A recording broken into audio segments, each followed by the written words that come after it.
Hello, everyone, and welcome. Today's interview is about Rippling's new Active Directory integration. I'm Kareem, the IT community manager at Rippling. With over a decade of experience in IT and security, I'm here to help Rippling IT admins navigate the ever-changing world of IT. I'm excited to dive into this topic. Joining me is Fareen Chaudhry. Fareen is a product lead at Rippling who has been instrumental in developing this feature. Fareen, would you like to introduce yourself? Yeah, sure thing. So, as Kareem mentioned, I'm a product leader here at Rippling on the integrations team.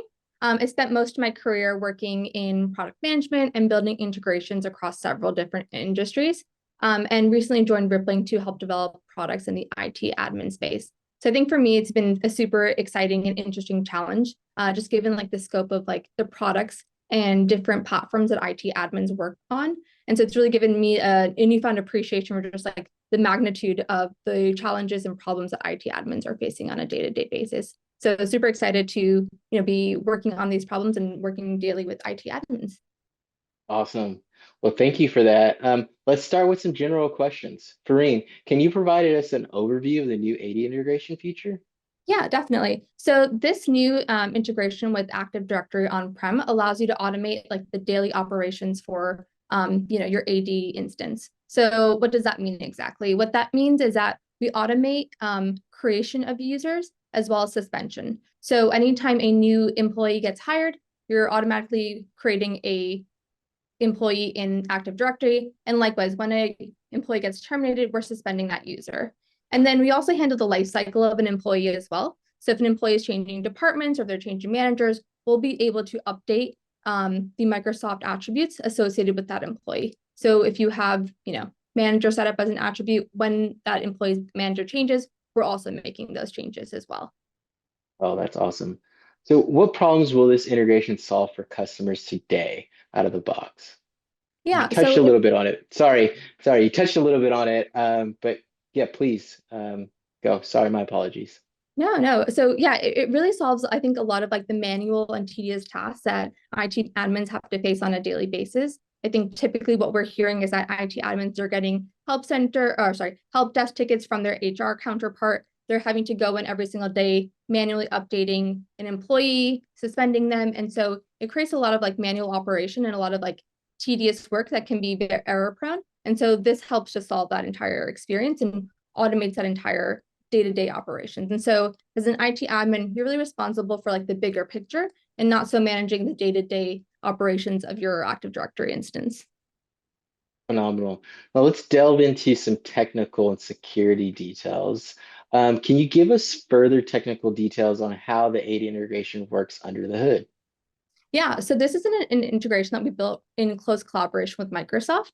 So Microsoft released a new set of APIs that allow you to plug into the Active Directory on-prem instance. It does require a hybrid setup, and so you have to have an Entra account set up alongside your Microsoft Active Directory on-prem instance. And what happens here is that there are scheme APIs that allow us to push users and attributes to your Active Directory instance.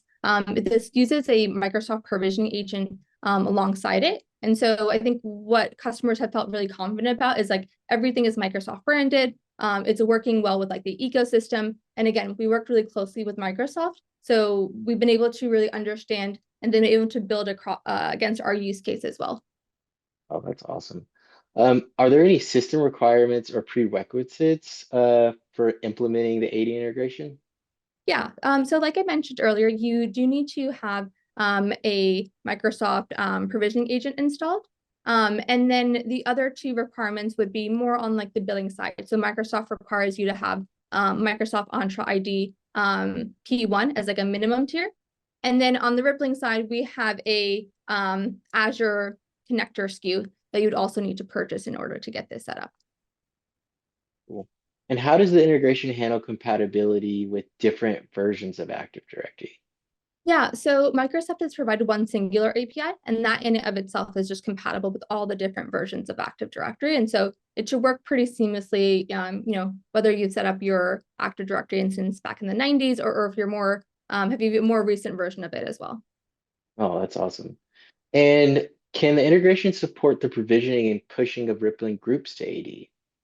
So unfortunately, not at this time. This is a limitation that comes from Microsoft. So Microsoft has not yet made an API available for us to be able to push groups into Active Directory. So the APIs that they have provided are strictly for the user. Cool. And are there any performance benchmarks or testing results you can share?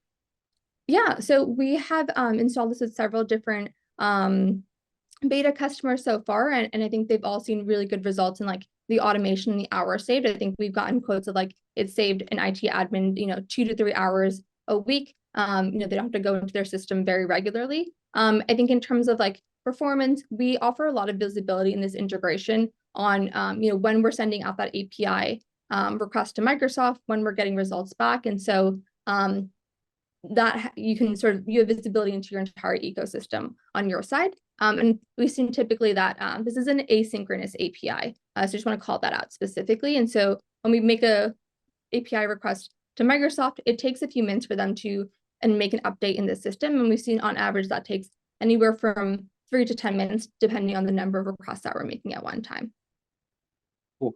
And is there any patching or updates for managing this integration? Yeah, so in terms of like patching, the APIs themselves are always just like a full post. So there's no sort of incremental updates that you're making on an employee. You can definitely make this by making another post call to that endpoint. And that is what allows us to make the update. So we send over everything, and then the information that has changed gets updated and reflected in Microsoft. Awesome. So that's super cool. Um, Great. That's been all of the questions I've had for the security and technical. Do you mind walking us through the implementation process for the integration? Definitely. So we'll start off from step one over here. I'm going to share my screen in just 1 second, and I'm going to share a demo account. So I'm going to switch between my Rippling instance as well as my Active Directory instance. So you're going to the app shop, and here you're going to go ahead and click on Connect Account. Once we've done that, very typical for most of the Rippling integrations, you're going to select who the right person to set up this integration is. I'm the admin of our AD instance, so I'm going to be the one who sets that up. If you want to delegate that to someone else, you can also do that as well. And then from there, this leads you into a prompt to log into your Microsoft account. So we're going to do an OAuth into Microsoft here. I'm just going to go grab my password really quickly. And then from there, we'll be able to, we'll display all the permissions that Rippling is requesting on here as well. Cool. And of course, we're gonna land in, my 2FA. Just give me 1 second while I grab that. I think all admins can relate to this. The time spent. Security, yeah, but it definitely takes more time. So here you land into the screen where we display the permissions that Rippling is requesting. So Rippling is requesting to sign in and read your user profile. We are requesting to manage the app that this integration will create. So we're going to create an app in your Microsoft instance to be able to manage the users. We are also requesting the ability to read audit logs, again, so that when Microsoft comes back to us with the response for our API call, we can read it and give you, return that information to you. And then the ability to upload user data to identify synchronization service. And so what this really refers to is the ability to manage your attribute schema in Microsoft. So I'm just going to go ahead and accept this.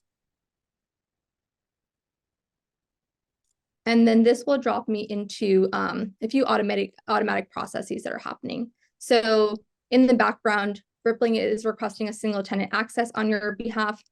We're going to install the app from the Microsoft gallery, and then we're going to configure the provisioning job and then set the default mapping in Microsoft. This will be like we're going to set a default attribute mapping in Microsoft.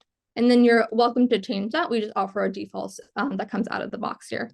And then finally, the app setup is complete. Cool. And then here we're going to prompt you to get a few more pieces of information so that we can move forward with this integration. The first is going to be to enter in your Microsoft, your Active Directory domain. And so you can see in this instance here, my domain is going to be rip.local. This actually comes from our Rippling AD instance. So I'm just going to enter that in twice here and then continue on to the next step. And then similarly here, I'm going to input a default OU. So this again is a requirement from Microsoft. They require us to have a default OU. What this means is that your current OU rules will still be applicable. So if you have special customization and rules set up on what employee gets what rules, what OUs, that will still be preserved. This is just to say if a employee does not match any of those rules, then we'll default to this OU. So it shouldn't disrupt your configuration. And so here again, this is a very specific format that Microsoft has asked for, but you're essentially, in this instance here, if my default OU would be here, the OU equals inbound, the domain controls RIPP, and then I enter in the separate section of the .local in such format. So I'm just going to go ahead and enter that in again. And then here we also just flag, right, that we preserve your existing OU rules in your Active Directory instance. Cool. All right, so we're doing a few jobs in the background and validating credentials. All right, so I think this is a good call out here. When you're setting up integrations, things fail, but we have a good error handling mechanism in place. And so my credentials didn't work. I'm just gonna continue again. We're gonna retry that again. And if I need to OAuth again, it's gonna prompt me to go back and OAuth again if my credentials have timed out. Okay, cool, awesome. All right, so great. So then this is all set up. The next step that we're going to take is to set up the provisioning agent. We really direct you to follow the instructions that Microsoft has provided to set up the provisioning agent. I won't go through this in full steps. I'll just sort of call this out as like another step that needs to happen as part of the integration. And once you've done that, you just want to confirm that that's set up. And we move on to the next step. The next step is attribute mapping. And so this is what I was talking about, where we provide a default attribute mapping schema in Rippling. And so this is what we're pushing into your Microsoft instance, but you're always welcome to update it. So if you want to update any of these, you can go into the link that we provide here. This is going to take me into attribute mapping in Microsoft, and then I can update my schema however I'd like. And then once I've made those changes, you just press check for attributes, and this page will update based off of the changes you made in Microsoft. The other unique thing that Rippling offers is that you can map these attributes to a specific field.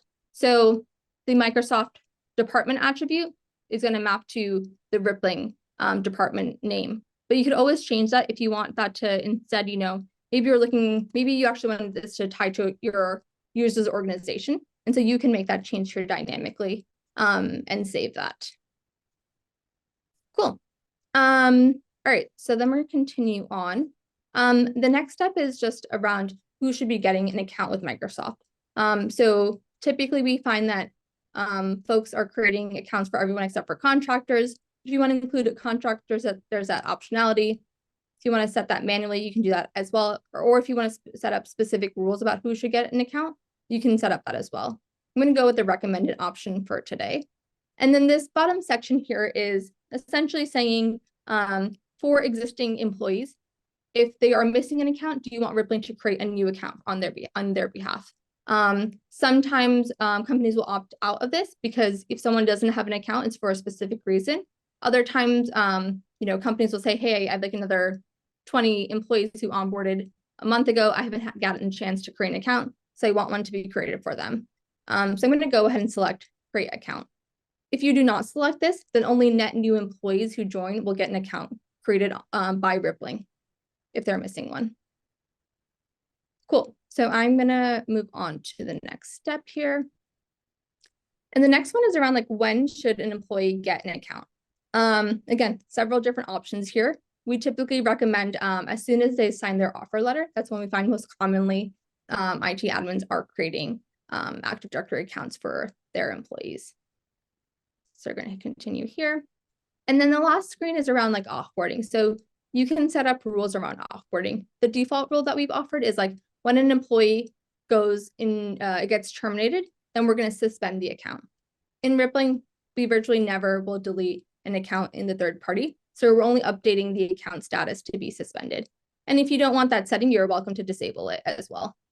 For this integration, I'm going to keep this active and I'm going to hit continue. All right, cool. So that completes the installation of the Active Directory integration. And I'm going to jump into the app now. Okay, cool. So as you can see here, we're creating accounts for users. They are done one by one. We're not sending them in bulk. And so that's why you'll see no account for right now, but slowly these will start getting updated to be, creating account or account created. I'm going to switch over and just share like my Active Directory instance with you. And what you'll see there right now is that it is empty, but you'll soon see accounts that will be created in there. So if you just bear with me for 1 second while I pull up the appropriate screen. Okay, we're just going to go all in here. So you can see here,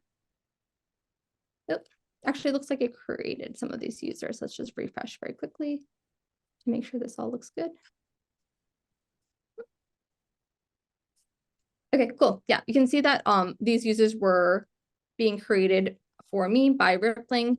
You can see that their attributes are, you have Andrea, you have their phone number, email, all the relevant information, the department, the demo company I'm using is Happy People. And so you can see all this information for that employee gets added. And we'll also see that we're matching accounts as well. So if I have a bunch of, under the matches tab, what you'll see here is like, we're matching the Microsoft Entra email with the Rippling account as well. If you find any of these matches to be incorrect, you can always go ahead and change them. But because we use like a three-way match system, which is based off of their first name, last name, and email address, they're, I would say, virtually almost always correct there. A few other things I just want to call out, all of the features that we set up at installation are also available post-install as well. So again, on this third tab, you can change the rules on who should get an account created. And then within the settings tab, you'll also see the attribute mapping tab is available here as well. So if post-install you're looking to make any changes, you can do that as well. And then we also just display the domain so that you can always reference that back. You're able to change the default OU post-install as well. And then I think just one other thing I want to call out on this page is that if you have several domains with Active Directory, you can add another account. So this integration supports multiple domains being set up and supported via Rippling. Cool. All right. And I think one of the last exciting features I just wanted to call out is we have a really comprehensive action history here. So let me just refresh to get the latest information here. Okay. It's going to take a little bit of time, I think, to populate that. But what you can see is that you're getting all of the API calls that we're making updating here. So you'll see that we updated the AD user because Alice Doe already existed in my Active Directory instance. And maybe there's an attribute that needs to be updated on that user. And so that was being updated. And then you also see if you create and unsuspend, this is when we're creating a net new user in the third party within Active Directory. And then again, we offer a lot of detail here because we know and appreciate how much IT admins like to see what's going on exactly. And so within this, you're able to see, what the API call that we were making exactly was. And if there was a response, look, there's a response, and we show you that we got a 202 back from Microsoft, and you're able to really track all the details here. So if you're ever trying to debug, I think this we find to be a really helpful tool, even internally, for when we're trying to debug and understand why did an attribute change on a user, or when did this user get created. All of that is available here. And then you'll have more user-friendly. All right, cool. This got updated. You'll see more user-friendly, just high-level details here. So you'll see Lorraine Stevens got created, Ronald Williams was updated, along with all the relevant timestamps there. Cool. And I think just the last piece I'll call out on the overview page is that you can also manually suspend or create users using this UI as well. So for example, I think this employee is a contractor. So as you remember in the rules I set up, contractors do not get an account created. But let's say for whatever reason, I need Bonnie to have a Active Directory account. So I can go ahead and manually create an account for them by hitting the create button. And that will trigger an API call to be made to the Microsoft integration. Cool. I think that covers kind of the high level functionality and features that the Microsoft Active Directory integration offers. Awesome. That was a awesome, great demo. That was super cool. And I think very simplistic and speaks to the ethos of Rippling helping IT admins automate and do a lot of these more complicated integrations very, very quickly. So kudos to the team. And that was awesome getting a preview of that. Addition to the resources walking us through and everything like that you showed us during that integration, are there any additional resources or documentation admins will be able to reference about the integration? Yeah, so we'll have, like with all Rippling launches, we'll have articles in our help center that will help sort of debug for most common issues and talk the integration at a very high level. And then we always have our support team. So if you're running into issues or questions, feel free to reach out to the support team. I think one thing I will call out with like an on-prem instance, a lot of it will be contingent on how you have set up your integration. So you really want to make sure that you understand the Rippling integration and understand how your on-prem instance has been set up and make sure that they work cohesively the way that you intend to. Just because we are oftentimes unaware or unprivy to how your instance for Active Directory is set up. Yeah, that's a fair call out. And are there any other pitfalls or challenges admins should be aware of during implementation? Yeah, I think that is probably the biggest one is around like understanding what their Active Directory instance configuration looks like. I think the other one is just to understand the permissions on each of their employees as well. What we found is that there are some employees that have like a or like a super admin in Microsoft. And so what that essentially means is that Rippling cannot update the any attribute on that user. And so I think that's another call out of like, if you do see a user not being updated, it's possible it's because of like their role within Microsoft that prohibits us from actually using an API call to make changes to that user. Ah, very fair. Good call out. Yeah, Um, always a lot of gotchas with Microsoft, I think. yeah, there's always something.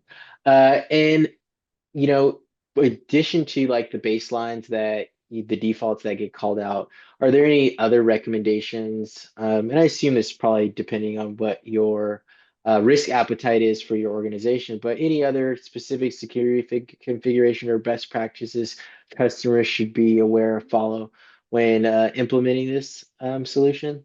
Yeah, so I think one thing that we recommend is, if possible, is to always start off with like a demo account. So if you have a demo Active Directory instance, plug that in first, see that how that functions. And then once you sort of get comfortable with the functionality, then go ahead and plug in your production instance of Active Directory. I think the other sort of option that we offer is instead of having all of your employees being managed by this Active Directory instance, if you remember in the first few screens, I had clicked on bulk create. So I was creating net new accounts for every single employee if they did not have an account. You can start off with us just managing the existing set. And then as your comfortability grows, you can go ahead and have us create any missing accounts in the system as well. Just to make sure that once you install the integration, we're not creating several, dozens of new accounts for your employees. That's super fair. Thanks for all that great information, Farine. Just a couple more questions as we wrap up. Are there any additional costs for the integration? I think you touched probably this on a little bit, but just wanted to just call it out one more time. Yeah, so there are on the Microsoft side, you need to have like an Entra P1 account as like a minimum tier. And then the second one on the Rippling side is that you do need to have at minimum an Azure connector SKU on your account. So that will give you the ability to access this integration. Awesome. And when will this be available? Yeah, so we are currently wrapping up our beta testing, and so we're hoping to be going GA with this product in October. Awesome. Awesome. Can't wait. So thank you, everyone. Thank you, Farine, for Okay, your great. time today. We hope this session has been informative and helpful for everyone. If you have any further questions, feel free to reach out to us, and have a great day. Thanks.